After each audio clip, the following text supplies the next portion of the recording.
Hey everyone, Dr. Harmon here. Today I'm going to be talking a little bit about why someone might seek out a revision nose surgery, a rhinoplasty procedure. So rhinoplasty procedure is very complex, and depending on the individual, healing can be more or less unpredictable.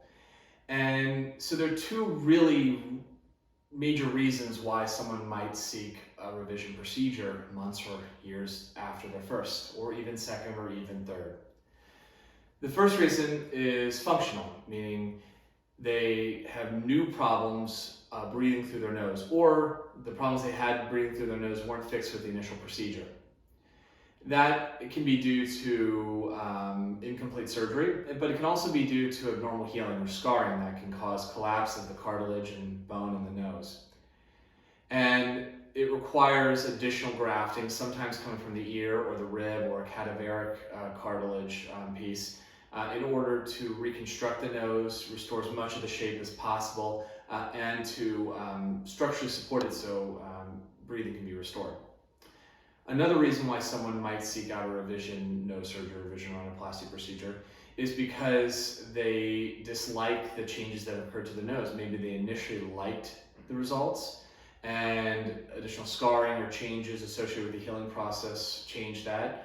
Or maybe they didn't like the results in the first place. They were incomplete or revealed some other aspect of the nose that becomes more prominent with their initial surgery. So scarring, like I said, can be unpredictable in certain people, and that can lead to collapse of the tip of the nose. It can lead to collapse of the nostrils. It can lead to collapse of the bridge of the nose at the cartilage, or collapse of the nose at the bone. And there are a whole host of different complications that can result from that.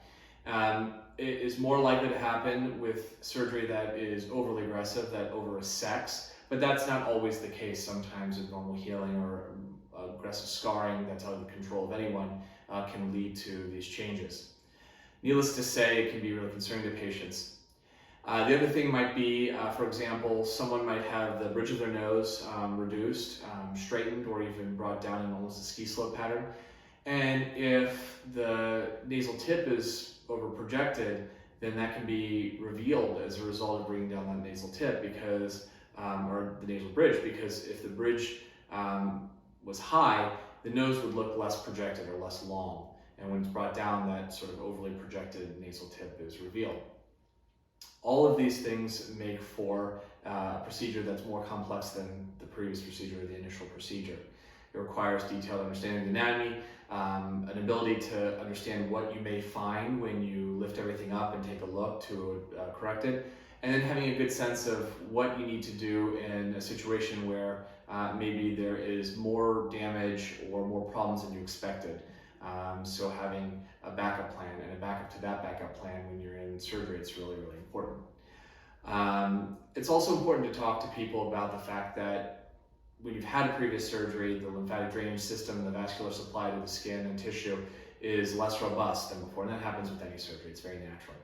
But it's important when you're going in for a second surgery to talk to patients about the fact that sometimes healing is longer. For example, swelling or bruising might be a little bit longer, but the actual process of healing can be a little less predictable than the previous surgery or surgeries. And so that's just part of the consultation, part of talking with patients. And it's important to get a sense of what truly bothers the individual when they come in. Is it functional? Is it cosmetic? Or is it both?